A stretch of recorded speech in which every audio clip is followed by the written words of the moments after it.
Folks, welcome back. No fancy background or anything today. Very tired, very hot here in Florida. And just wanted to spew some thoughts with everybody while I watch the rain outside. So, thankfully I passed the Destined Rivals release with you guys. We're in the process. All the orders are starting to ship out now. This is being filmed on a Thursday. So all the orders are starting to ship, and hopefully everything is fully shipped by tomorrow. And about the 1,500 people I sold Destined Rivals. No, wait. With ETBs, 2,000. I hope everybody gets their packages next week nice and safe, and I'm glad it's over with. It hasn't been very enjoyable lately. You would think that for people in positions who are able to actually get product, everybody would be very, very excited about it. But man, it's just not been enjoyable. It's just, I didn't realize how much I missed the 2023. And man, it's nice when markets are doing well, but man, you don't realize how much you appreciate just normal market conditions. Like, it's just the relationship between stores, content creators, distributors, buyers, customers, collectors, investors, and the game piece army people. The relationship between everybody is so much healthier and so much better in a normal market. And like I said, I don't think I've ever seen a situation where we've gone through like a 2-year bear market shit show crash. And then it's like, okay, everything's done being garbage. Rudy, do you want to buy some Pokemon boxes for $89? Hey, guess what? They're on TCG Player for $85. I guess so. It just sucks to go from that misery to the next misery of just absolute, just euphoric panic and FOMO. And it's been, now, I guess it's been, I don't know how long it's been since we've had kind of just like normal market conditions, right? And I really wonder, like, how does a situation where we're going through this longer and longer release cycle with Magic and Pokemon, how does it stabilize going from a bad crash to now just panic buy everything? Like, what happens next? Do we go back to the panic crash like what social media is telling you right now? Or do we finally have like normal, regular market conditions? Which would be really nice, but it's been so long, it's like, what was that like? Because like, we're not really going to have any major like investors after this that have like, we can't have a Rudy 2.0 with like 3,000 boxes of Chilling Reign and 1,000 boxes of Fusion and Evolving. Like, we can't have that with what's happening now, because like there's no excess product for me to buy. There's nothing on clearance that you guys don't want that I can just, I'll sit on it. Yeah, I'll tie it up. Like, since all of these days are over with, it's kind of not fun. It's not, I enjoy the thrill of the hunt, and I enjoy going against the grain with markets. And those of you guys have been around a long time, you're aware that we've had a lot of fun on this channel buying into and discussing, or as you guys would, shilling was the term from the other video. You guys told me I need to do more shilling for LSS and Flesh and Blood. I'm working on it. And I miss the whole, like, I used to make all these videos of like, hey, here I am, all my Chilling Reign, 3,000 boxes on clearance. Nobody wants them. I guess I'll run another patron sale. Well, this is the 4th patron sale for Chilling Reign. I had 8 people buy it. All right, well, I'm down to 2,900 boxes. Like, it almost sounds like a fairy tale era. Like, none of that even seems real anymore. So now we talk about Final Fantasy and Magic. So some of the distributors, Alliance, some of the other distributors, Alliance game distributors, have really done a lot of stores really dirty. And there's a lot of speculation going on that I can't tell what's real and I can't tell what's not real. There's a lot of speculation and there's a lot of suspicion because we've never seen so many accounts get zeroed out to Final Fantasy from a major distributor. And we've never seen many accounts get cut to 1 or 2 boxes when they've been long-term accounts. We've never seen this before with this one particular major distributor. And there's a lot of speculation swirling. I had multiple people, and some of them seem to be in, I don't know, Baltimore, Maryland area, where Alliance seems to be the warehouse is located. And some of these people that definitely don't work at this distributor have said that yes, they are getting Final Fantasy product, and they are getting quite a bit of pallets worth of this product, in the hundreds. And there's a lot of confusion on what's going on with this big money machine Final Fantasy when this distributor has never zeroed out hundreds of accounts before. And some people believe, I will read you all the theories. Number one, there is a theory that some people believe this company was in so much trouble, they may be using this situation as a way to make millions off the grid and kind of try to sell it the full retail to finally make a bunch of money to get out of the problems they're in. There's rumors speculating. I don't know if any of this is true. I'm just passing it along. Number two, some people think, no, Wizards cut them by a lot and they just don't have much and there's not much else going on. Rumor number three, there are employees and shell companies backdooring the Final Fantasy product with this one particular distributor that's been in the news and having problems. And people think that they are kind of just saying, hey, we're all screwed anyways, and pretty much we're going to get almost no Magic product anyways in the future, so let's just do what we want. I have no idea. I am not in Baltimore, Maryland. I'm a Florida man. But I can tell you, when there's this many rumors swirling around and this many people questioning what's going on, there's probably some truth to this stuff. The probability of all these different people talking about these things and nothing being real, or, you know, I'm going, this is very strange. So I think people continue to be, we have so many parties tug-of-warring with the Final Fantasy. Let's move on from the distributor Alliance, and nobody gives a shit. Those people are, it's Alliance, my God. I think sometimes they spin a wheel on the wall and they literally just take a chicken or a rooster or a giant, was a rooster called a cock? Don't they just throw it against the wall and see where you land? I swear that the distributor is run by, kids just hitting a keyboard sometimes.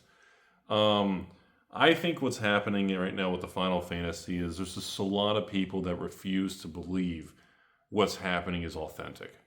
I think there's a lot of people, even in Pokemon. I get the messages daily from you guys. I mean, the amount of patron messages that you guys send me saying, Rudy, this has to be some sort of the Mac Daddy of all bubbles for Final Fantasy and Pokemon. And I'm sorry, but I don't think it's a bubble. I know that Shilling and Pump and Dump Rudy's supposed to say that, but I don't see any evidence of a bubble.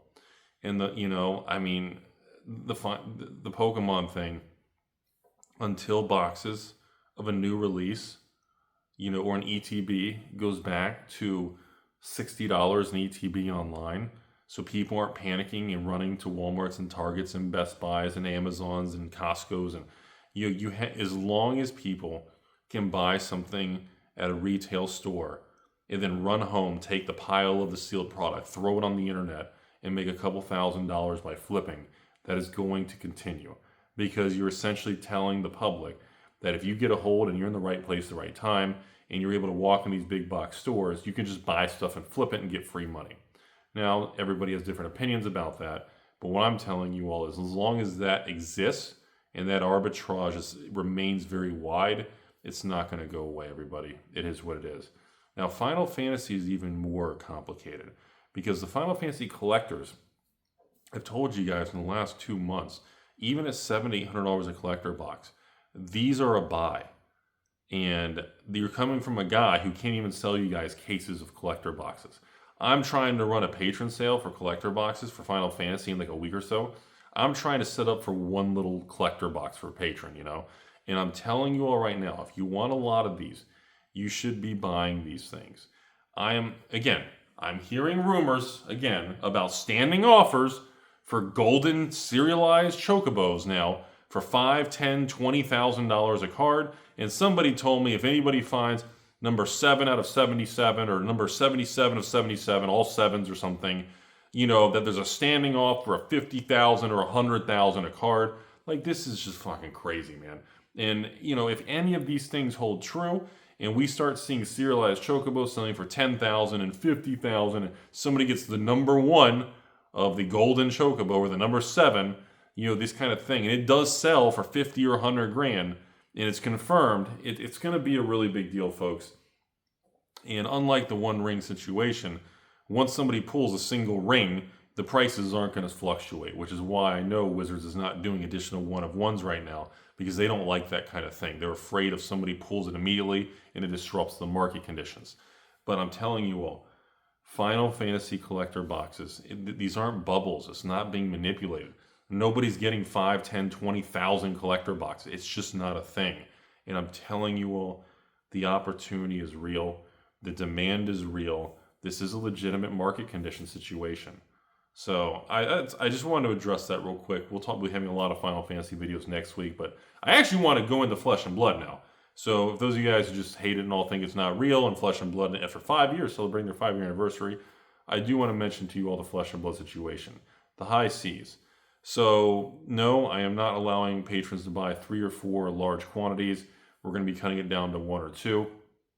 And yes, in the next 24, 48 hours also, well, yes, I'm going to be revealing some more of the Gem Keeper puzzle, the cold foil puzzle pieces. I'm going to send out some pictures to patrons and start revealing some things.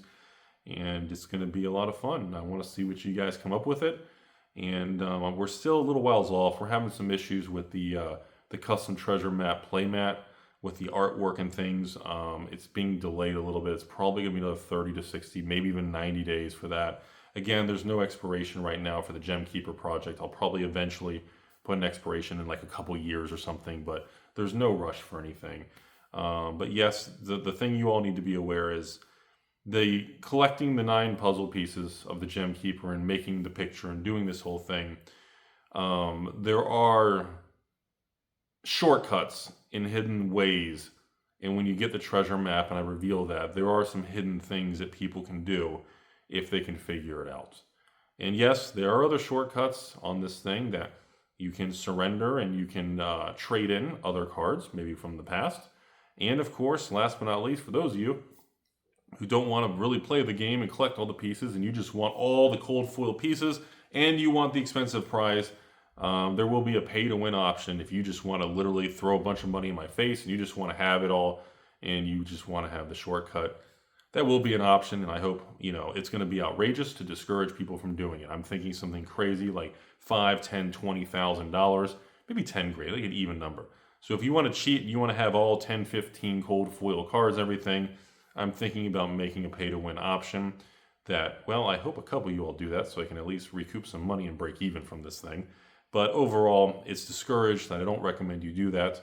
You're supposed to enjoy the process, but I know some of you guys out there have made insane amounts of money as patrons and collectors and Bitcoin people, and you just want to have all the cool cold foil stuff, and that's up to you.